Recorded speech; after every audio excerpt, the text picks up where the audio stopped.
One of the highlights of the partner sales playbook is the demonstration of the sales rep role.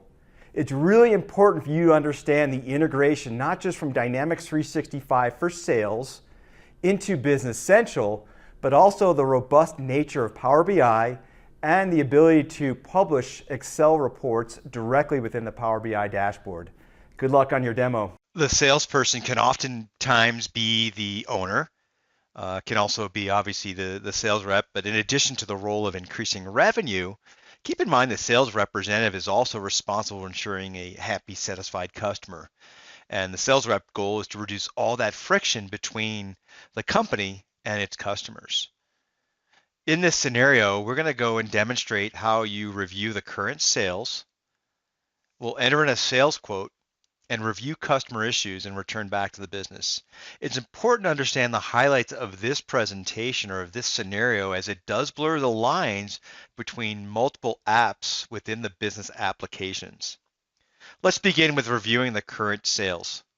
So I'm logged in. The first step is to enter in a sales quote, but obviously I need to review and research. I've got my embedded Power BI reports on the left-hand side. If I select on the customer, it drills down and shows me additional details, right? Slims down the estimated revenue of those opportunities. I can click into my trailing orders and see all the trailing orders that I have and close out. Then we'll go ahead and enter in a sales quote. So here I am as a sales representative. I'm in my role-based experience, and I select on one of my favorite customers, or they're, again, my customers that I'm assigned to. I'll select on 20,000, and you see it opens up Trey Research. They're a customer I'm assigned to. What the sales rep, again, logged into Business Central, is now able to get a much deeper view of the customer, including outstanding balances to ensure that they can make their client aware of any situation. So I drill into the detail of that balance. And again, as before placing a sales quote or a sales order, that sales rep sees that customer has 3 outstanding and overdue invoices. It's really good information to know before they pick up the phone or they're contacting the customer. We'll close out of this list. And now on the right-hand side, it's time for me to enter in a sales quote. Now you see within the integration between our apps, I've got statistical information from Dynamics 365 for sales. I'll click on the 0 and I don't have any current quotes. But in order to open up and start a quote from within my sales application, I click on the button and it opens me up within the client. And I'm here logged in with Trey Research, again, my customer. And it's important to point out on the right-hand side, again, the statistical information that's being driven from my financial system into the sales app. So I can see the customer, I see the same balance number of $8,500. And again, I can scroll down and see additional details. These are the account statistics that are being brought through the synchronization between the two applications. I'll select the plus sign here to do a quick quote. Enter in the name of the opportunity, the Berlin chairs for Trey Research. Choose my price list. Again, I only have one in here. It's by default my Business Central. So these are the items coming from my inventory. If I had multiple price sheets, I can assign or select the appropriate one. And we'll go ahead and assign that to Trey Research. I'll hit save. A little toast pops up and says, let me go view the record. So again, I've got my quote for Berlin chairs. And I'll go ahead and start to add the products. So I select products with the obvious integration within the Dynamics 365 for sales.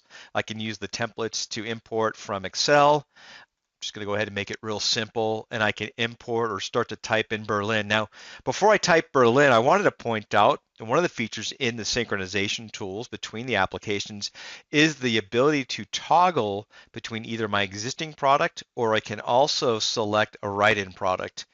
If I select the write-in product, it will bring over that information into Business Central. We'll select or type in Berlin.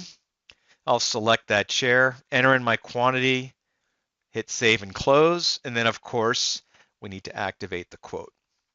Okay, quote's been activated, and now I am ready to go. Now with the integration of all the Dynamics 365 apps, the sales rep also wants to ensure there aren't any outstanding issues with customer service. So navigation through the Dynamics 365 menu up at the top, and I'll select on my customer service hub. This is where I get to look at, again, all the cases that might be related to the customers that I'm assigned to. And it's important for me, again, as I manage that relationship between our organizations. Lastly, let's go back and return to the business. So I'm in Dynamics 365 in my customer service application. I'll toggle and I come back into Business Central. And remember, I activated that quote. The difference is now over on the right-hand side, my quotes represents 1. Right? So that quote's been updated in the fact box. And again, the standard processes would apply here, meaning I would return to Dynamics 365 for sales. I could process the quote, convert that to an order, and let the business rules take over. So the goal of this scenario was to demonstrate not just the day in the life of a sales representative, but also the seamless experience and the reduced friction that a sales rep has using all of the apps within the Dynamics 365 business applications portfolio.